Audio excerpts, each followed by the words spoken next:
Salam, saudaraku yang dikasihi Tuhan, dari kantor pusat di RMC. Saya akan membukakan rahasia firman kepada saudara. Saat ini saya mengambil tema tentang seperempat wilayah bumi dilanda perang menjelang pertobatan Israel.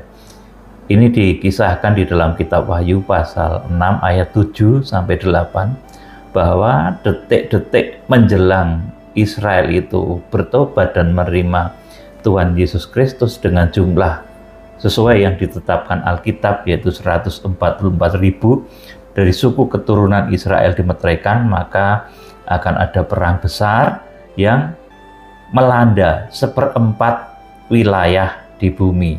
Jadi nanti saya akan terangkan bahwa terjemahan yang tepat adalah peperangan itu bukan membunuh seperempat penduduk bumi, ya, ingat baik-baik ini, tetapi melanda seperempat wilayah dari bumi. Ini kan satu perbedaan yang cukup signifikan, tetapi kurang diperhatikan.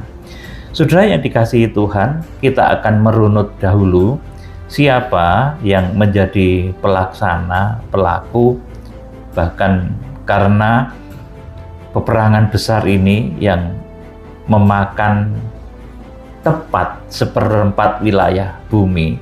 Ini merupakan salah satu bentuk dari 21 malapetaka akhir zaman, dan pelakunya adalah tokoh-tokoh akhir zaman yang di dalam kitab Wahyu disebut sebagai 7 bintang. Dalam Wahyu pasal 1 ayat 16 disebut 7 bintang yang digenggam di tangan kanan Tuhan Yesus.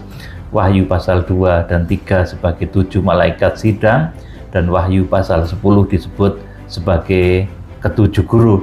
Di Wahyu pasal 8 sebagai malaikat yang diberi amanat untuk meniup 7 sangkakala. Kemudian di Wahyu pasal yang ke-15 disebut sebagai 7 malaikat dengan 7 cawan murka Allah yang terakhir.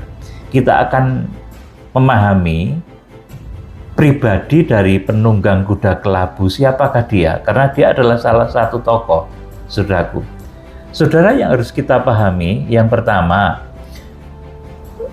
penunggang kuda kelabu yang nanti dari ucapan mulutnya itu akan mengeluarkan tulah, seperti halnya tulah yang disampaikan oleh Musa dahulu, maka pada akhir zaman juga akan ada satu tulah yang berbentuk peperangan, saudaraku. Dan tulah ini yang mengucapkan adalah tokoh akhir zaman. Yang pertama, saudaraku, dia adalah salah satu dari ketujuh bintang yang digenggam di tangan kanan Tuhan Yesus, salah satu dari ketujuh guru yang ditulis di dalam kitab Wahyu pasal 10 ayat 1 sampai yang keempat. Jadi yang disebut penunggang kuda kelabu meskipun namanya maut. Kenapa namanya maut? Nanti saya jelaskan, saudaraku. Namanya itu, julukannya itu maut, saudaraku. Nanti saya jelaskan kenapa. Jadi dia adalah salah satu tokoh dari ketujuh bintang yang digenggam tangan Tuhan Yesus. Juga merupakan salah satu tokoh dari ketujuh guru di Wahyu pasal 10 ayat 1 sampai 4. Kemudian nomor 2, saudara harus paham ini. Di dalam susunan tata urutan di Wahyu pasal 2 dan Wahyu pasal 3, dia adalah penggembala dari jemaat akhir zaman yang berkarakter Laodikia. Wahyu pasal 3 ayat 14 sampai 22. Ini penjelasannya panjang karena ini merupakan pembukaan dari rahasia kitab Wahyu yang disingkap di dalam terang tabernakel, saudaraku. Jadi penunggang kuda kelabu dalam susunan tata urutan di dalam Wahyu pasal 2 dan Wahyu pasal 3, dia adalah penggembala jemaat akhir zaman yang berkarakter Laodikia. Wahyu pasal 3 ayat 14 sampai 22. Kemudian kita runut kepada pasal-pasal selanjutnya tentang penunggang kuda kelabu. Di dalam kitab Wahyu pasal 4, penunggang kuda kelabu ini kemudian disamarkan menjadi 7 obor yang menyala-nyala di hadapan tahta Kristus. Saudara bisa membaca di dalam kitab Wahyu pasal yang keempat. Kemudian di dalam Wahyu pasal yang keenam, tokoh yang nanti dari ucapan mulutnya ini bisa menciptakan satu nubuatan sehingga meletuslah perang besar yang meliputi 1/4 wilayah dari bumi. Di dalam kitab Wahyu pasal 6, tokoh ini adalah pelaksana dari penghukuman meterai keempat, di mana meterai keempat ini adalah perintah dari dalam bait suci. Saudara ingat, jadi meterai keempat meskipun penunggang kuda kelabu itu berjuluk si maut, mendapat julukan si maut, saudaraku, tetapi asal perintah dari pembukaan meterai keempat itu berasal dari dalam bait suci. Tepatnya perintah dari makhluk keempat di dalam bait suci. Wahyu pasal yang keempat ayat yang ketujuh. Makhluk yang dikatakan sama seperti burung nasar yang sedang terbang. Ini penggambarannya. Dan ini merupakan simbol dari penampilan Tuhan Yesus yang tampil sebagai anak Allah. Dan ini merupakan simbol dari Tuhan Yesus yang ditampilkan di dalam Injil Yohanes. Jadi meluncurnya kuda kelabu yang mengakibatkan peperangan yang melanda 1/4 wilayah bumi itu nanti meluncur dari mulut tokoh akhir zaman ini. Saudaraku yang dikasihi Tuhan, kemudian poin yang kelima yang harus saudara ngerti tentang tokoh ini.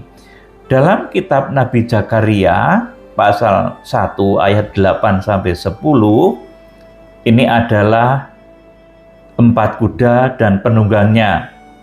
Yang disebut di dalam ayat-ayat itu bahwa mereka adalah utusan-utusan Tuhan yang diutus ke seluruh penjuru bumi. Jadi penunggang kuda putih, merah, hitam, kelabu, mereka itu utusan-utusan Tuhan. Untuk apa? Untuk ngisi pertobatan Israel, saudaraku. Jadi melalui genderang kegerakan kuda putih, kemudian selanjutnya meluncur kuda merah, damai sejahtera hilang, meluncur kuda hitam, terjadi satu resesi yang begitu luar biasa, kemudian muncul kuda kelabu, peperangan yang terjadi 1/4 wilayah dari bumi.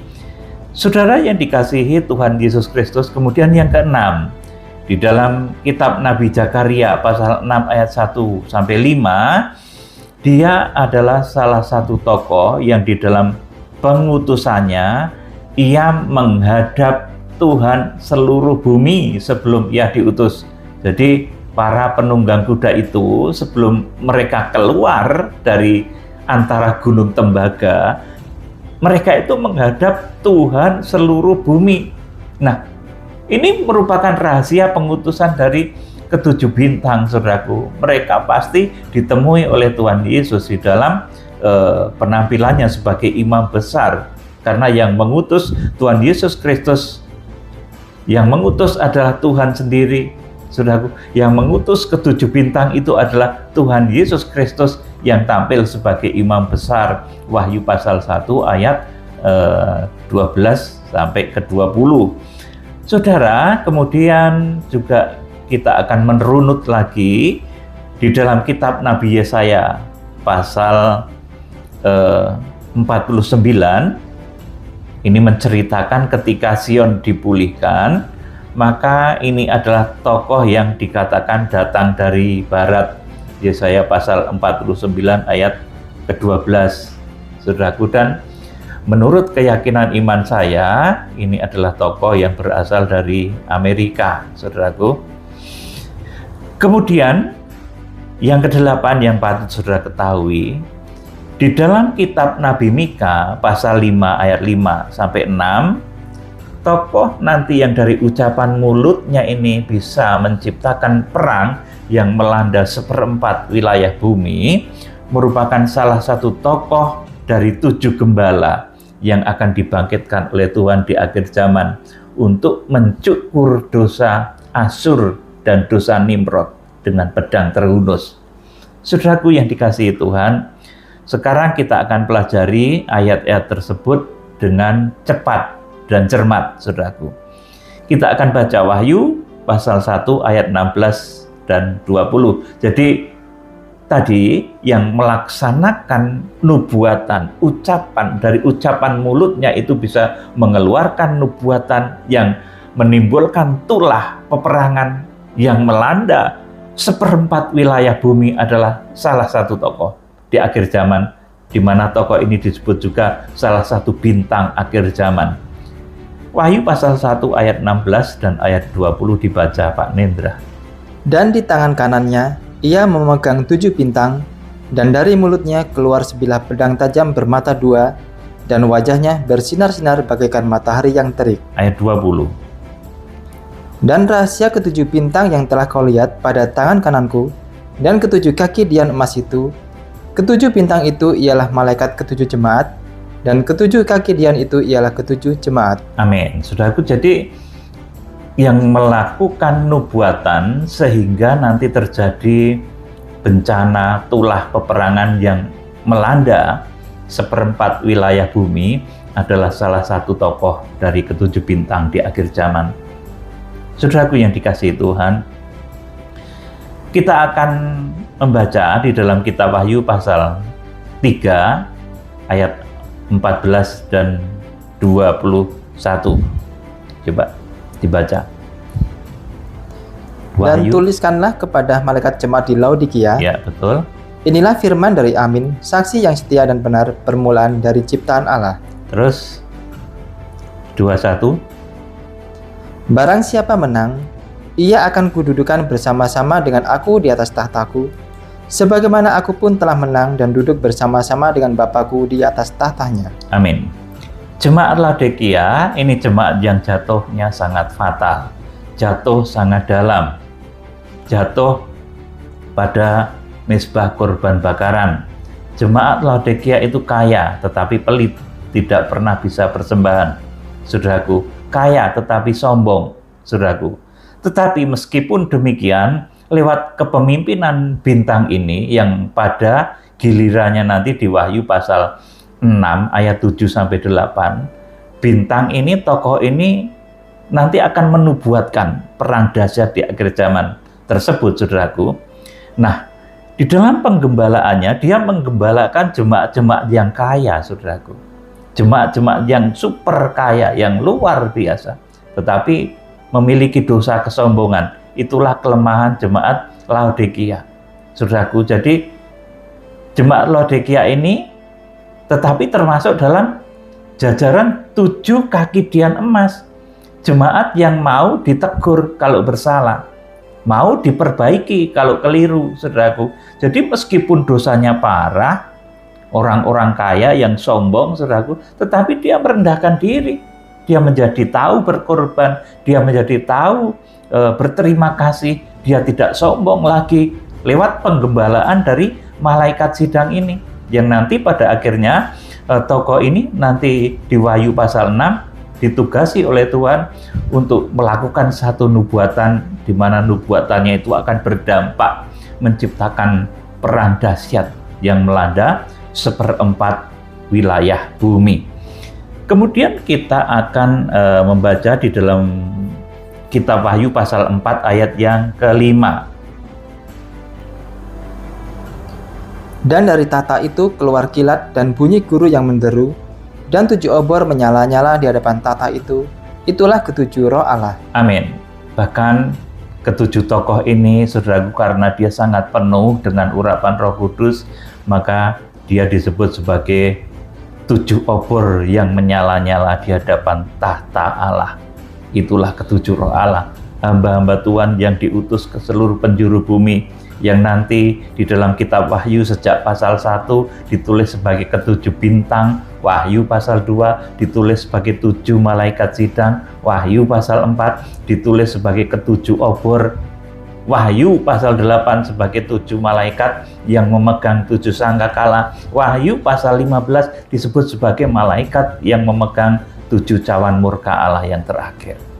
Saudaraku yang dikasihi Tuhan, selanjutnya kita akan pada poin utama, bahwa tokoh ini, saudaraku, akan menubuatkan satu perang besar dan terjadi, saudaraku. Dan ini beriringan dengan pertobatan Israel. Jadi beberapa saat, beberapa last minute ya, ini detik-detik terakhir sebelum pertobatan Israel itu terjadi, akan terjadi perang yang melanda 1/4 wilayah dari bumi. Kita akan membaca Wahyu pasal 6 ayat 7 sampai 8, dibaca Pak Nendra. Dan ketika anak domba itu membuka meterai yang keempat, aku mendengar suara makhluk yang keempat berkata, "Mari." Amin. Perhatikan baik-baik. Dan ketika anak domba, ini Tuhan Yesus, membuka meterai yang keempat, aku mendengar suara makhluk yang keempat. Makhluk yang keempat tadi adalah makhluk yang seperti burung nasar yang sedang terbang di Wahyu pasal 4 ayat yang ke-7, saudaraku. Jadi perintah meluncurnya kuda kelabu ini berasal dari dalam bait Allah, saudaraku. Jadi ini bukan berasal dari neraka, ini bukan perintah dari kuasa kegelapan, ini perintah dari dalam bait Allah. Saya ulangi ya. Dan ketika anak domba itu membuka meterai yang keempat, aku mendengar suara makhluk yang keempat berkata, "Mari." Suara dari dalam bait Allah. Suara penampilan Tuhan Yesus sebagai anak Allah yang digambarkan sebagai burung nasar yang sedang terbang. Ayat yang ke-8 dibaca Pak Nendra. Dan aku melihat, sesungguhnya ada seekor kuda hijau kuning, dan orang yang menungganginya bernama Maut, dan kerajaan Maut mengikutinya. Dan kepada mereka diberikan kuasa atas 1/4 dari bumi untuk membunuh dengan pedang, dan dengan kelaparan dan sampar, dan dengan binatang-binatang buas yang di bumi. Amin. Saudaraku, dan aku melihat, jadi setelah perintah dari dalam bait Allah tadi keluar, ya saudaraku, mari, begitu saudaraku, itu perintah dari Tuhan Yesus Kristus yang tampil sebagai anak Allah. Saudaraku berkata, "Mari." Lalu meluncurlah kuda kelabu ini, saudaraku. Kemudian yang terjadi, ada seekor kuda hijau kuning dan orang yang menungganginya bernama Maut, dan kerajaan Maut mengikutinya. Nah, nanti saya terangkan kenapa namanya Maut dan kenapa kerajaan Maut mengikutinya. Dan kepada mereka diberikan kuasa atas 1/4 dari bumi untuk membunuh dengan pedang, dan dengan kelaparan dan sampar, dan dengan binatang-binatang buas yang di bumi. Saudaraku yang dikasihi Tuhan Yesus Kristus, jadi namanya adalah Maut, atau bahasa aslinya itu Thanatos, ya saudaraku, Thanatos. Kemudian kerajaan Maut itu mengikutinya. Kerajaan Maut itu bahasanya Hades, saudaraku. Jadi Thanatos dan Hades. Saudaraku, Maut dan kerajaan Maut itu taat pada perintah tokoh ini tadi. Saudaraku, betapa dahsyatnya itu, saudaraku.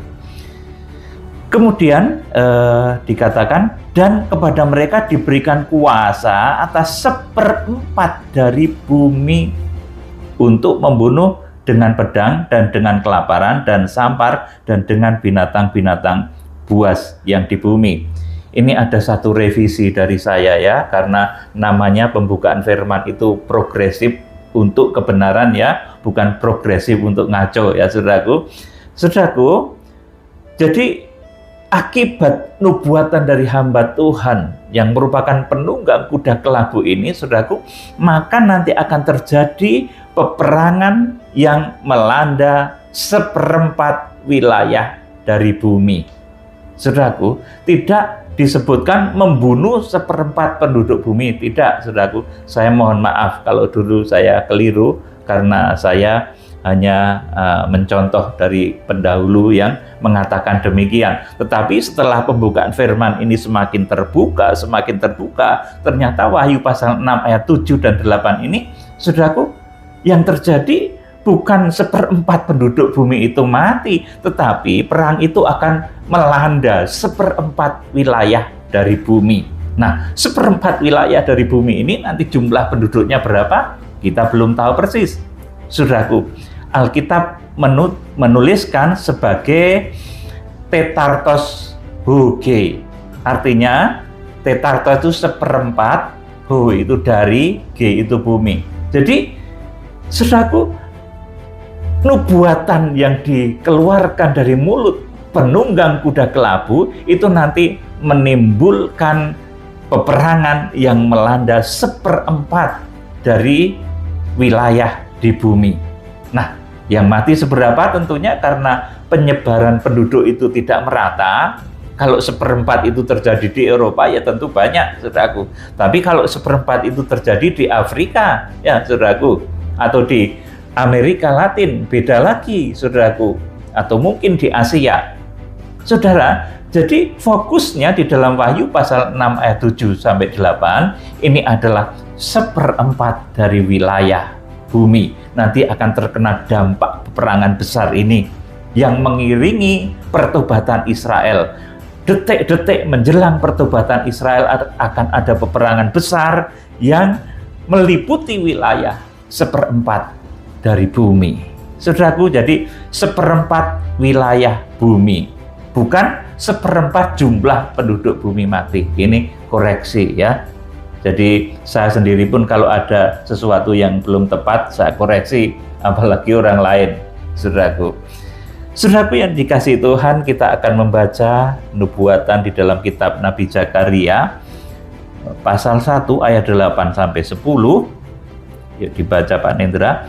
Kitab Nabi Zakaria pasal 1 ayat 8 sampai 10. Tadi malam aku mendapat suatu penglihatan.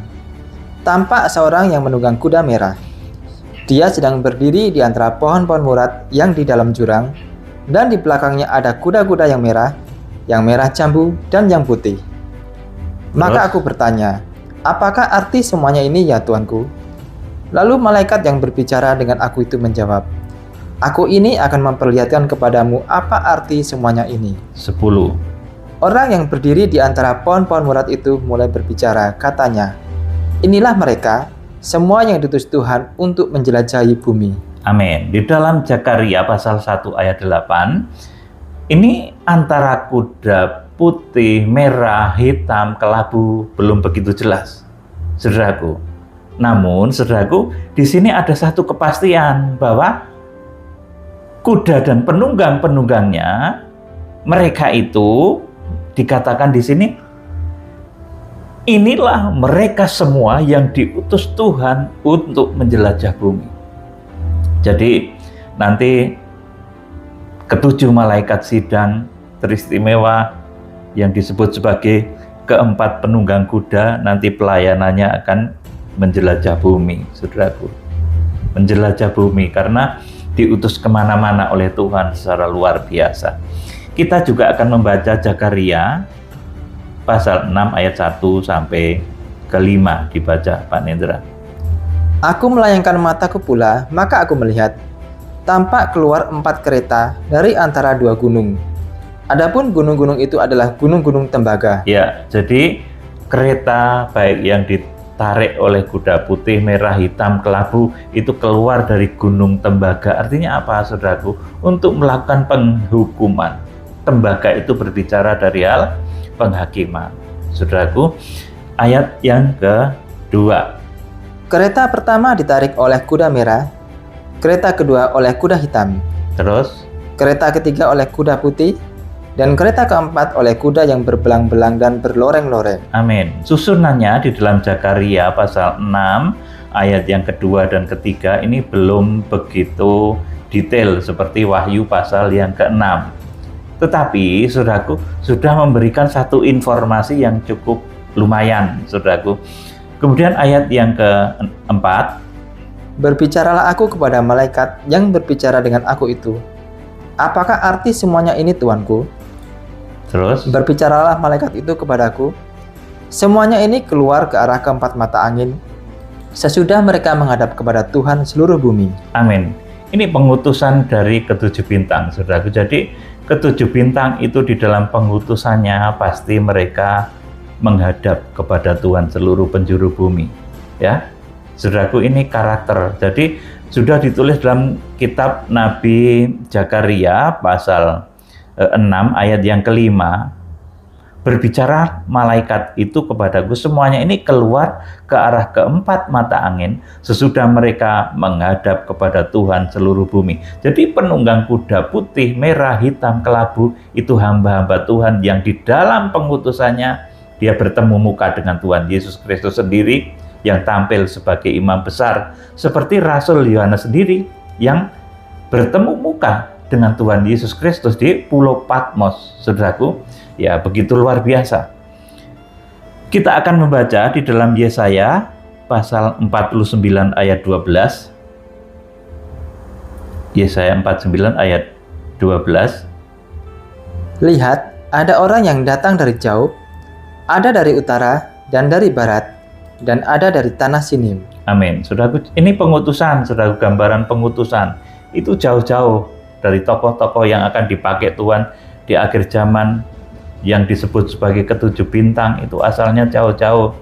Ya, ada yang dari utara, ada yang dari barat, ada yang dari tanah Sinim.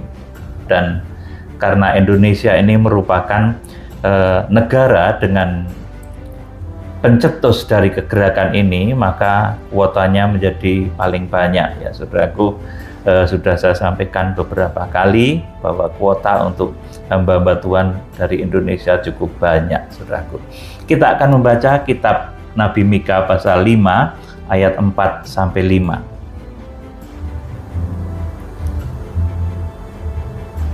Kitab Nabi Mika pasal 5 ayat 4 sampai 5.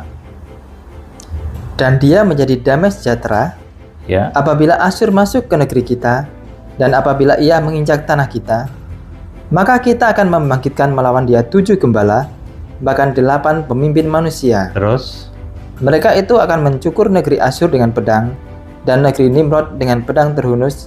Mereka akan melepaskan kita dari Asyur, apabila ia ini masuk ke negeri kita dan menginjak daerah kita. amin. Saudaraku, jadi ketika damai sejahtera itu ditolak, saudaraku, orang-orang yang tidak menyukai damai sejahtera seperti Herodes yang benci dengan lahirnya Raja Damai, saudaraku, kepada orang-orang yang sedemikian, saudaraku, orang yang tidak menyukai perdamaian itu hidupnya akan dipermalukan, saudaraku, akan dipermalukan seperti dicukur dengan pedang rambutnya itu, saudaraku, artinya petal-petal, dipermalukan. Orang-orang yang tidak mencintai perdamaian nanti akan dipermalukan oleh munculnya tokoh-tokoh yang luar biasa ini. Terus kita akan nanti baca, ya saudaraku, saya jelaskan dulu. Ini tadi yang saya janjikan. Mengapa penunggang kuda kelabu ini, hamba Tuhan ini, saudaraku, bahkan dia disebut salah satu dari ketujuh bintang. Mengapa hamba Tuhan ini diberi nama atau diberi julukan maut atau Thanatos? Saudara, sebab di dalam pengutusannya oleh Tuhan yang tampil dengan atribut imam besar, Wahyu pasal 1 ayat 9 sampai 20, dia adalah hamba atau utusan yang diserai kuasa atau kekuatan untuk memerintah alam maut. Saudara perhatikan, dengan kunci Thanatos yang sudah dipegang Tuhan Yesus di dalam Wahyu pasal 1 ayat 17 sampai 18. Jadi kunci maut dan kunci kerajaan maut itu ada di tangan Tuhan Yesus. Dan kepada hamba Tuhan ini, saudaraku, yang merupakan pelaksana dari terjadinya penghukuman akhir zaman, salah satu tulah akhir zaman yang wujudnya adalah perang yang melanda 1/4 wilayah bumi, maka kunci Thanatos itu oleh Tuhan dipinjamkan, istilahnya begitu, saudaraku. Jadi diberikan kuasa, diberikan mandat kepada tokoh ini untuk memegang.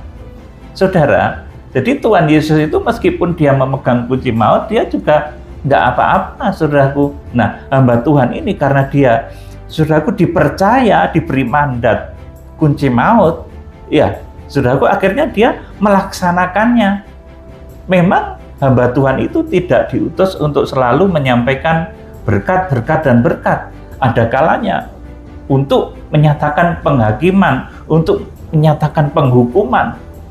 Saudara yang dikasihi Tuhan, Coba kita akan membaca di dalam kitab Wahyu pasal 1 ayat 17 dan 18. Ini menyatakan bahwa kunci Thanatos itu ada di tangan Tuhan Yesus. Nah, di Wahyu pasal 6 ayat 7 dan 8, kunci Thanatos itu rupanya, saudaraku, karena kalau Tuhan itu bekerja, dia akan memakai hambanya. Kunci Thanatos itu dipercayakan. Jadi penunggang kuda kelabu ini mendapat mandat memegang kunci Thanatos yang dahulu ada di tangan Tuhan Yesus. Saudaraku, Wahyu pasal 1 ayat 17 dan 18. Ketika aku melihat dia, tersungkurlah aku di depan kakinya, sama seperti orang yang mati. Tetapi ia meletakkan tangan kanannya di atasku lalu berkata, "Jangan takut, aku adalah yang awal dan yang akhir, dan yang hidup. Aku telah mati, namun lihatlah aku hidup sampai selama-lamanya, dan aku memegang segala kunci maut dan kerajaan maut." Amin. Jadi kunci maut atau Thanatos dan kerajaan maut, Hades, itu ada di tangan Tuhan Yesus Kristus. Jadi di dalam Wahyu pasal 1 ayat 16 sampai 20, ini kalau dilukiskan luar biasa, saudaraku. Tangan kanan Tuhan itu memegang 7 bintang, Wahyu 1 ayat 16. Kemudian tangan kirinya, saudaraku, ini memegang kunci maut dan kunci kerajaan maut. Saudaraku yang dikasihi Tuhan, saudara bayangkan di dalam imajinasi saudara, Wahyu pasal 1 ini, dia imam besar agung, di tangan kanannya dia memegang 7 bintang. Kemudian di tangan kirinya dia memegang kunci maut dan kerajaan maut. Saudara, dan kepada hamba Tuhan yang merupakan pelaksana dari meterai keempat, di mana meterai keempat ini mengakibatkan perang yang melebar ke seluruh 1/4 wilayah dari bumi, maka Tuhan mempercayakan kunci Thanatos ini. Saudaraku, jadi kunci Thanatos dan Hades ini merupakan mandat dari Tuhan Yesus Kristus yang secara spesial diberikan kepada tokoh bintang yang merupakan penunggang kuda kelabu itu. Maka namanya disebut, dijuluki maut. Saudaraku yang dikasihi Tuhan, kemudian mungkin ada yang bertanya ya, terus apakah boleh memerintah setan, memerintah alam maut dan kerajaan maut? Saudara, saya beritahu ini satu pembukaan firman ya. Di dalam otoritas mutlak sebagai Raja Langit Bumi, maka Tuhan itu bisa dan berhak, saudaraku. Jadi saya ulangi, di dalam otoritas mutlak sebagai Raja Langit Bumi, maka Tuhan Yesus Kristus itu bisa dan berhak memerintah alam maut dan kerajaan maut. Ini otoritas Raja. Demikian pula hamba Tuhan yang ditetapkan, yang diberikan mandat untuk memegang kunci Thanatos dan Hades, dia juga bisa. Saudaraku, otoritas mutlak itu adalah otoritas tak bersyarat, otoritas raja. Nah, ini beda. Ini otoritas raja, otoritas tak bersyarat, otoritas raja. Beda dengan orang yang bekerja sama dengan kuasa kegelapan, minta kekayaan, saudaraku, kemudian pesugihan, santet dan macam-macam. Ya, mereka meminta tolong kepada kuasa kegelapan, tetapi bukan karena kuasa, karena ada ikatan kerjasama. Tetapi Tuhan Yesus di dalam otoritas yang tak bersyarat sebagai Raja di atas segala raja, otoritas sebagai pemegang kunci Thanatos dan Hades, Tuhan Yesus itu berhak nyuruh setan, saudaraku, nyuruh alam maut. Saudara yang dikasih Tuhan, ini yang harus saudara pahami baik-baik. Jadi otoritas mutlak, otoritas tak bersyarat, otoritas raja itu bisa memerintah alam maut dan Hades. Nah, beda dengan orang yang bekerja sama dengan kuasa kegelapan, mencari pesugihan, saudaraku, menyantet orang, saudaraku, itu beda.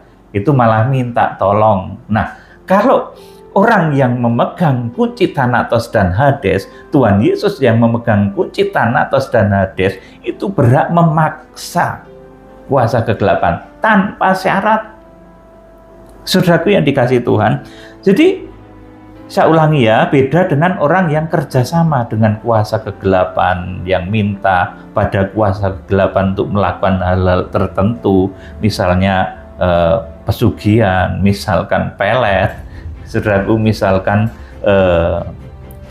berbagai macam kuasa jahat lah, begitu saudaraku, santet, saudaraku.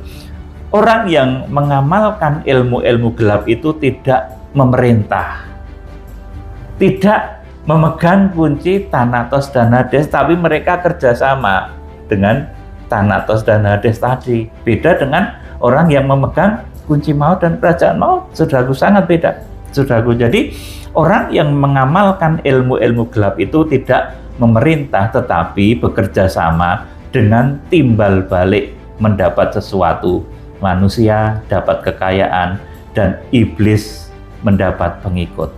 Sudah, kita akan simak satu contoh ya. Di dalam Markus pasal 5 ayat 1 sampai 13, ini satu kasus saja ya. Markus pasal 5 ayat 1 sampai 13, dibaca Pak Nendra. Lalu sampailah mereka di seberang danau di daerah orang Gerasa. Baru saja Yesus turun dari perahu, datanglah seorang yang kerasukan roh jahat dari pekuburan menemui dia. Terus orang itu diam di sana dan tidak ada seorang pun lagi yang sanggup mengikatnya sekalipun dengan rantai. Karena sudah sering ia dibelenggu dan dirantai, tetapi rantainya diputuskannya dan belenggunya dimusnahkannya, sehingga tidak ada seorang pun yang cukup kuat untuk menjinakkannya. Terus siang malam ia berkeliaran di pekuburan dan di bukit-bukit sambil berteriak-teriak dan memukuli dirinya dengan batu. Terus ketika ia melihat Yesus dari jauh, berlarilah ia mendapatkannya lalu menyembahnya. Terus Dan dengan keras ia berteriak, "Apa urusanmu dengan aku, hai Yesus, Anak Allah yang Maha Tinggi? Demi Allah, jangan siksa aku." Terus Karena sebelumnya Yesus mengatakan kepadanya, "Hai engkau roh jahat, keluarlah dari orang ini." Terus Kemudian ia bertanya kepada orang itu, "Siapa namamu?" Jawabnya, "Namaku Legion, karena kami banyak." Ia memohon dengan sangat supaya Yesus jangan mengusir roh-roh itu keluar dari daerah situ. Adalah di sana di lereng bukit, sejumlah besar babi sedang mencari makan. Lalu roh-roh itu meminta kepadanya, katanya, "Suruhlah kami pindah ke dalam babi-babi itu, biarkanlah kami memasukinya." 13. Yesus mengabulkan permintaan mereka, lalu keluarlah roh-roh jahat itu dan memasuki babi-babi itu. Terus Kawanan babi yang kira-kira 2000 jumlahnya itu terjun dari tepi jurang ke dalam danau dan mati lemas di dalamnya. amin. Ada satu kisah di mana roh jahat ini bercokol atau merasuki orang di Gerasa, sehingga orang Gerasa itu memukul-mukul diri sendiri, kemudian begitu kuat mengempaskan siapa saja yang mendekat kepadanya. Saudaraku, ini orang kerasukan itu seperti itu. Saudaraku yang dikasihi Tuhan, Tuhan punya kuasa memerintah. Di sini Tuhan memerintah, saudaraku. Hai engkau roh jahat, keluar dari orang ini. Jadi ini otoritas raja. Kalau Tuhan itu menyuruh supaya roh-roh jahat itu pindah ke babi-babi itu, saudaraku, itu tanpa syarat, saudaraku.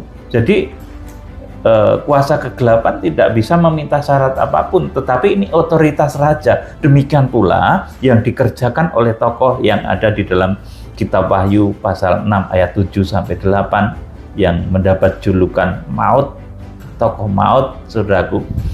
Ini bisa memerintah seperti ini pula. Saudaraku, memiliki kuasa atas Thanatos dan Hades. Saudaraku, memerintah dunia kegelapan, saudaraku. Bukan dengan transaksi saling bekerja sama, tetapi karena dia memiliki otoritas raja di atas segala raja, Tuhan Yesus Kristus, yang tadi di dalam kitab Wahyu pasal 1 ayat 16, 17, dan 18, itu Tuhan Yesus memang memiliki kunci Thanatos dan Hades. Segala kunci Thanatos dan Hades itu ada di tangan Tuhan Yesus Kristus, di tangan kirinya, karena tangan kanannya memegang 7 bintang. Nah, ini satu pembukaan juga, saudaraku.